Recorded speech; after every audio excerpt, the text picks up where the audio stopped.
Nós vivemos dias sui generis. A maioria de nós não sabe o que é viver em reclusão doméstica.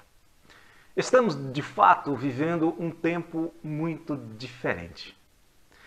Muitos têm brincado com isso, dizendo que depois que nós deixarmos o estado de quarentena por causa da pandemia, dentre os serviços essenciais que precisarão retornar urgentemente está o das academias e dos spas.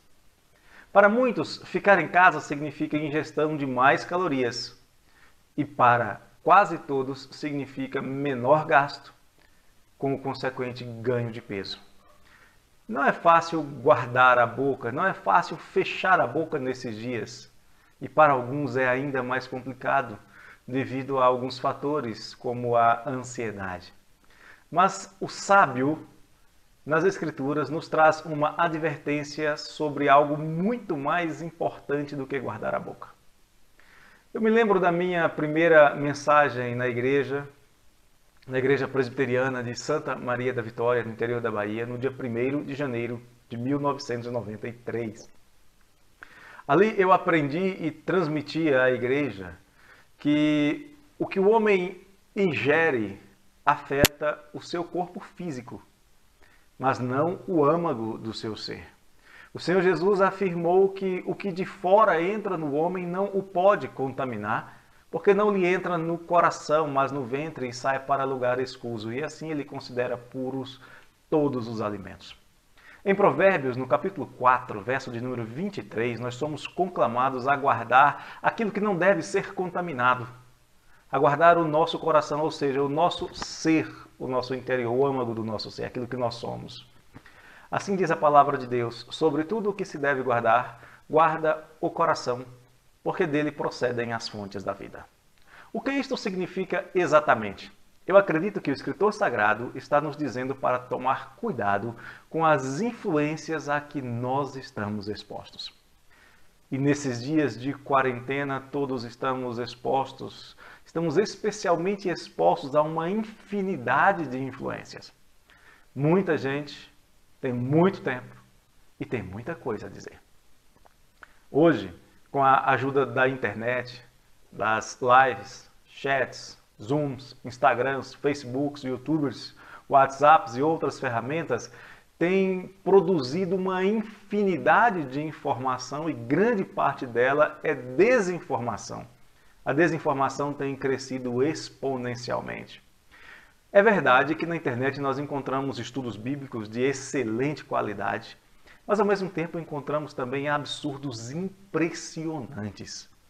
E tem havido essa proliferação absurda de falsos profetas, de profetas do Apocalipse, muitos deles afirmando que nós estamos nos fins dos tempos, ao mesmo tempo outros já afirmando que haverá uma explosão de curas. O que vai acontecer mesmo? É fim dos tempos ou são as curas? Isso não é nenhuma novidade. Já no século I, havia quem dizia que Jesus voltaria antes da morte do apóstolo João. E ele não voltou. E muitos ficaram frustrados. Houve um profetismo apocalíptico afastado das Escrituras com um movimento chamado montanismo. Acabou. Na pré-reforma, vamos encontrar isso com Jerônimo Savonarola. Encontramos também, durante o período da reforma, com os radicais de Zwickau. No fim do século XIX, esse movimento vai ressurgir com várias falsas profetisas e falsos profetas e vai crescer absurdamente durante o século XX. Creio que atingindo seus píncaros agora no início do século XXI. Não faltaram profecias não cumpridas durante todo este período, especialmente nos séculos XIX e XX.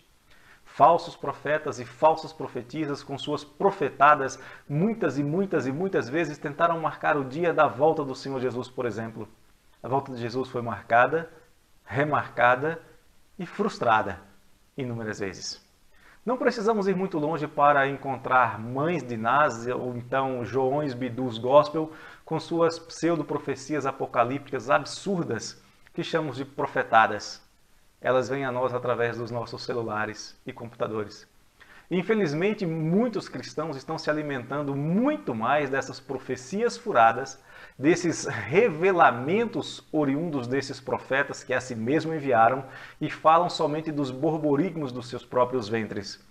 Falsos apóstolos que produzem uma miríade de informações contraditórias e os crentes estão buscando se alimentar dessa vaidade, dessas coisas inúteis, ao invés de buscar ler, compreender e aplicar o ensino das Escrituras às suas vidas.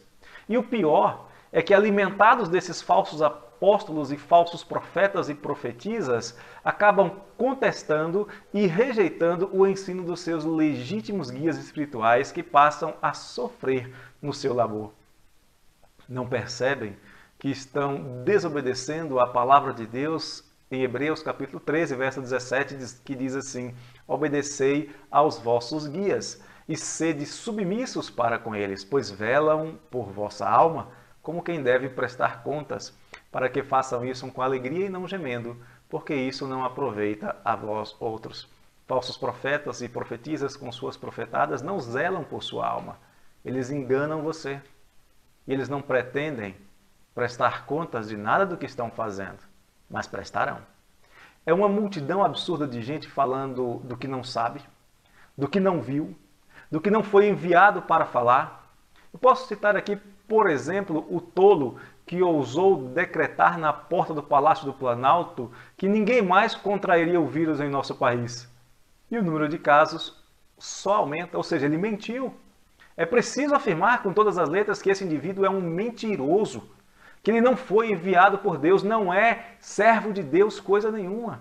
Em Deuteronômio 18, 22 diz que quando um profeta falar em nome do Senhor e a palavra dele não se cumprir nem suceder exatamente como profetizou, esta é a palavra que o Senhor não disse. Com soberba a falou o tal profeta: não tenhas temor dele. O pior é que esses falsos profetas têm o diabo por seu pai, porque o diabo é quem é o pai da mentira. O ensino da palavra é que você não deve ouvi-lo, você não deve ter temor dele e, mais ainda, se nós ainda estivéssemos nos tempos do Antigo Testamento, esse indivíduo deveria ser levado à praça pública e apedrejado, e a primeira pessoa a atirar a pedra deveria ser o seu pai ou a sua mãe. Mas hoje ele consegue likes, compartilhamentos e contribuições. Preciso avisar você. O que você absorve afeta a maneira como você vê o mundo. Afeta a maneira como você crê. E a maneira como você crê afeta a maneira como você age. Deixe-me dar um exemplo. Todos conhecemos histórias como a do pastor Jamie Kutz. Nunca ouviu falar dele? Jamie Kutz era um americano que usava cobras durante os seus cultos e morreu por recusar ser tratado após ser mordido por uma delas no dia 15 de fevereiro de 2014, no estado do Kentucky, Estados Unidos. Por que ele fez isso? Por que recusou o tratamento? Porque ele acreditava que o Senhor havia lhe levado um revelamento de que Marcos 16, 18 seria aplicado literalmente a ele.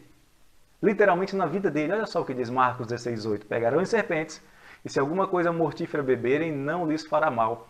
Se impuserem as mãos sobre enfermos, eles serão curados. O problema é que aqui está dito, pegarão em serpentes. Ele foi picado por serpente e não se deixou tratar.